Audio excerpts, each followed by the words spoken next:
Massey Ferguson, with big old wheels and a mighty grin, will always be right there to lend a hand. If you see him passing by the road, tip your hat and say hello to the greatest little tractor in the land.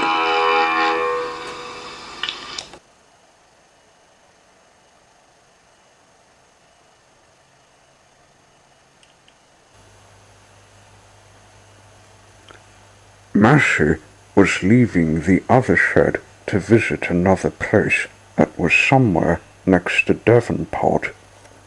He wanted to see something that wasn't seen when he and his friends first arrived on Tasman's Shoulder. The new location was a town with a line and a shed just behind it. "Where are you going, Massey?" said Gracie, who noticed him leaving without visiting Fee. "Yes, mate.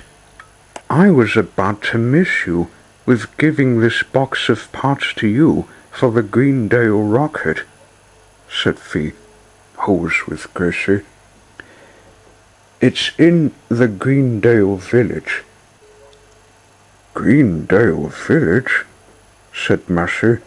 "Oh, none of us went to it when we first arrived. It was meters away from our shed in Devonport. But there wasn't a sign to be seen. You may have a chance of going there," said Fee. "Off you go now." Massey took the box of parts and drove off and away. He went driving on the highway heading to Devonport, chanting about visiting the Greendale village. He passed the shed where he and his friends stayed and turned to the left. At last he found the village. Massey stopped to look round for the shed while looking for the Greendale rocket. He found it on the other side of the track and was just getting closer to cross. All of a sudden, he heard a whistle that caught his attention suddenly. "Careful, Tom," said Percy. "You almost got a bump from me." "Oh, sorry," said Massey. I wasn't meant to cross without looking both ways." "But I'm not Tom. I'm Massey." "Oh, my mistake," said Percy. "Your colour got me thinking of Tom.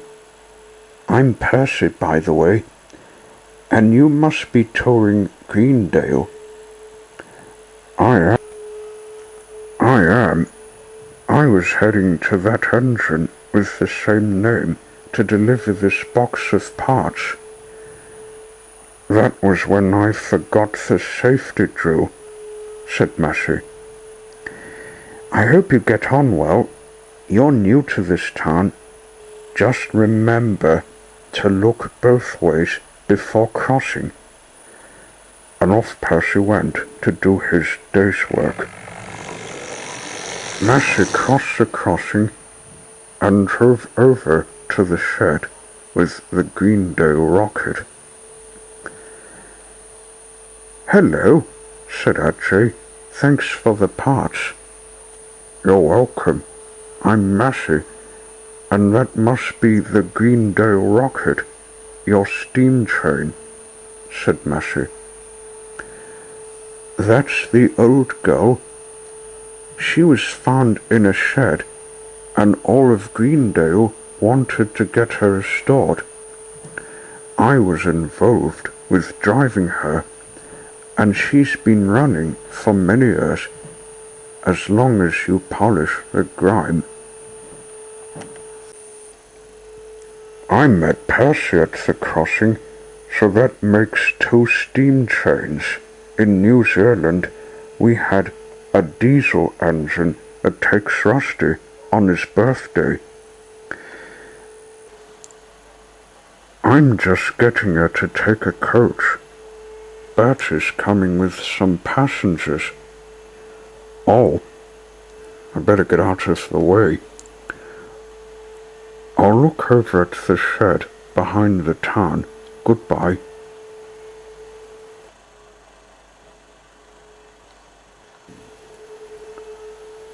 Massey found a road heading into the shed yard where Percy left his berth. "Hello, Massey," said Thomas. "What are you doing?" "Looking about this town," said Massey. "Who are you? And how did you know my name?"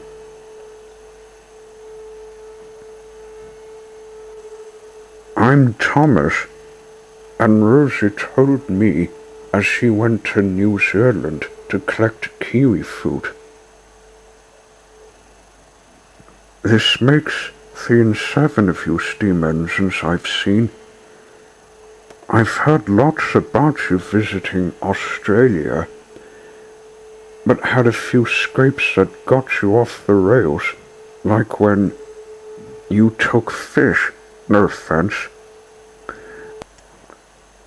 That was years ago, and I never had fish in me for years, since my first lot taken out, and we had a picnic supper.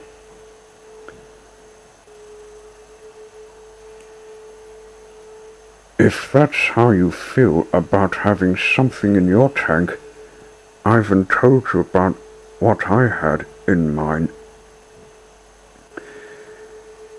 It was when Butte the Ute moved my drum of petrol under the tap where water dripped, and I went bang, scaring the ducks Mabby tried to shoot.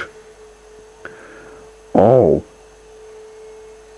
that's like when the diesels had the same issue with their fresh petrol.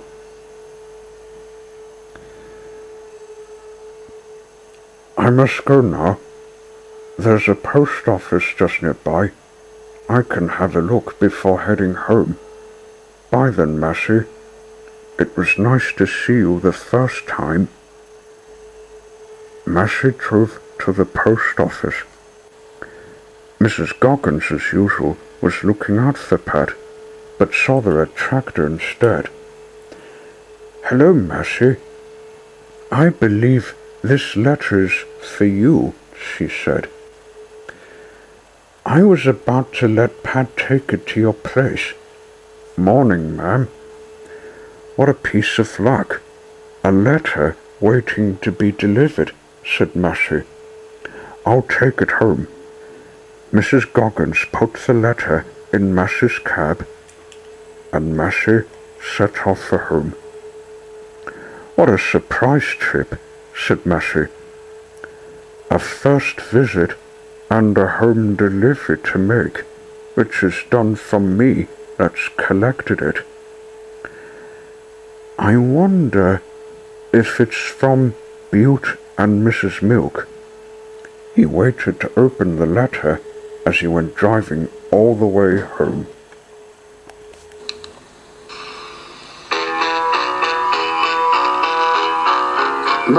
Massey Ferguson, with the gold wheels and a mighty grin, will always be right there to lend a hand. If you see him passing by the road, tip your hat and say hello to the greatest little tractor in the land.